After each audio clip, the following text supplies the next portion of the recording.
Fox News has obtained the detailed numbers. Chief Washington correspondent James Rosen shows us the data and what it means.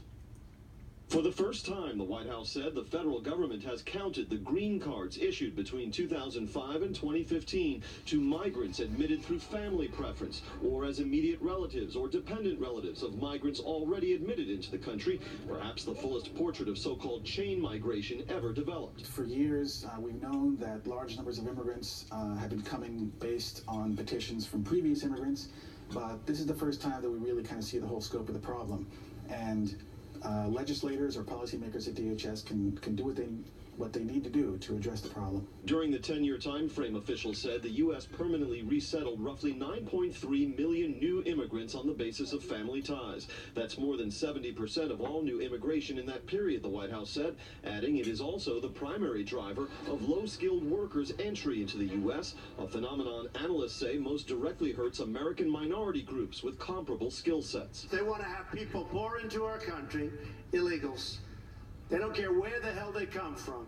President Trump has urged congressional Democrats to address chain migration in any compromise on the so-called dreamers, immigrants brought here as children who will face deportation in March if a deal on their disposition is not reached. Republican Senators Tom Cotton of Arkansas and David Perdue of Georgia have proposed eliminating the preference afforded to extended and adult family members. We have current immigrants determining who future immigrants will be, independent of their ability to be contributory to our economy. The group New American Economy, comprised of 500 mayors and business leaders committed to comprehensive immigration reform, notes that 40% of America's Fortune 500 companies were founded by immigrants or their children. Could we do it better? Should we have more focus on marriage? Absolutely.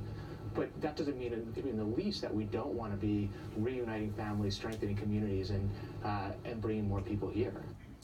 Now, we are still going through these numbers, but the White House calls them explosive, in part officials said because they mark the first time that chain migration has been broken down country by country. And at the top of the list, just the countries you'd expect. Mexico, with 1.7 million family-based admissions over that 10-year span. India and the Philippines, with about 600,000 apiece. China, over 500,000. The Dominican Republic comes next. Also worth noting, Iran, with 80,000. And a senior White House official told Fox News tonight the president harbors, quote, profound public safety concerns about these migrants, and specifically about terrorism and organized crime, though we should point out data establishing those links was not provided. Brett. James, thank you. Let's talk more about chain migration, also about the stories about the personnel shifts. Talk about that too with Arkansas Republican Senator Tom Cotton. Senator, thanks for being here. Just heard James' report. Obviously, you have a piece of legislation that deals with this, but as you look at these numbers, what do you see? Well, I think it's pretty important that the White House and the Department of Homeland Security has finally released this data. Let's just say that DHS was somewhat tight-fisted with immigration data during the Obama era. But it goes to show that 7 out of every 10 immigrants who come to this country, they don't come because of their job skills or their education. They come simply because they had a family member come here 5 or 10 or 20 years ago. Now, my legislation would allow spouses and unmarried minor children to continue to reunite. I think most Americans want to protect the nuclear family. But it would shift our immigration focus away from uniting extended families, parents and siblings, and you get onto cousins and aunts and uncles, and give green cards out to people who are high skilled, have good education, who are able to come to this country and pay taxes, stand on their own 2 feet, not use welfare. It would actually address that very point that was raised in the segment about immigrants creating businesses. We'd have more immigrants that are going to be more entrepreneurial and have the ability to create more businesses. At the same time, you wouldn't be bringing in so many unskilled workers who are going to compete for American jobs and drive down American wages. All right, I just want to put it on the screen, the full screen, so people can digest this. Your family-based immigration has accounted for more than 70% of the new immigration to the U.S. over the last 10 years. We're talking 2005 to 2016. So you have 9.3 million new immigrants admitted on the basis of family alone. Total green cards issued during this time, about 13 million. Chain migration, the primary driver of these new numbers. And then you have a study that found every 2 new immigrants bring over, on average, roughly 7 additional foreign relatives to permanently resettle in the U.S. And just the top 4, as we put them up there, Mexico, 1.73 million migrants based on family the last decade. The Philippines, 640,000. India, 614,000. China, 578,000. But there's others. Pakistan, almost 200,000. Iran.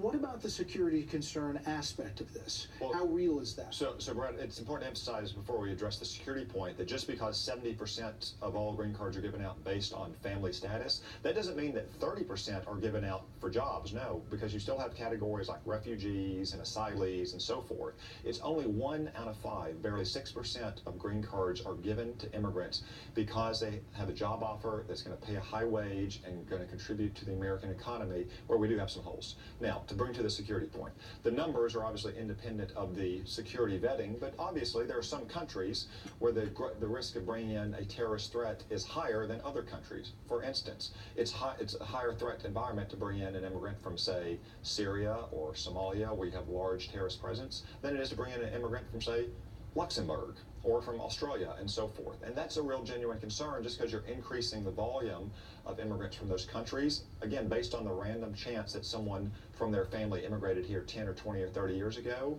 and straining the system with those kinds of security concerns. Which is why the administration tried first to do the immigration effort that they did to block certain countries at the beginning and failed in court, and now are continuing that battle.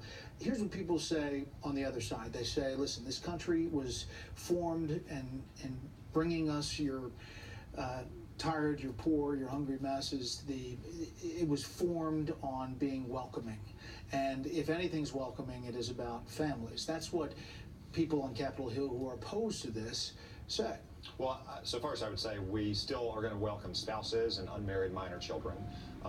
But at some point, when you have a country, you have to have borders, and you have to make decisions about what kind of immigrants your country needs. Yes, in the 19th century, when we were populating a continent, in the 20th century, when we were trying to fill millions and millions of jobs on automated factory lines, and unskilled and low-skilled workers contributed a lot to our economy. But today, those are the people who have seen the most strain on their jobs, in their workplace, in their communities. We do need immigrants in some fields, but my legislation is designed to shift from unskilled and low-skilled immigration to more high-skilled immigration that's going to provide workers for some of those critical gaps, while at the same time not putting pressure on the wages of people who work on their feet and work with their hands. Here's what the Senate Majority Leader said last night to Laura Ingraham.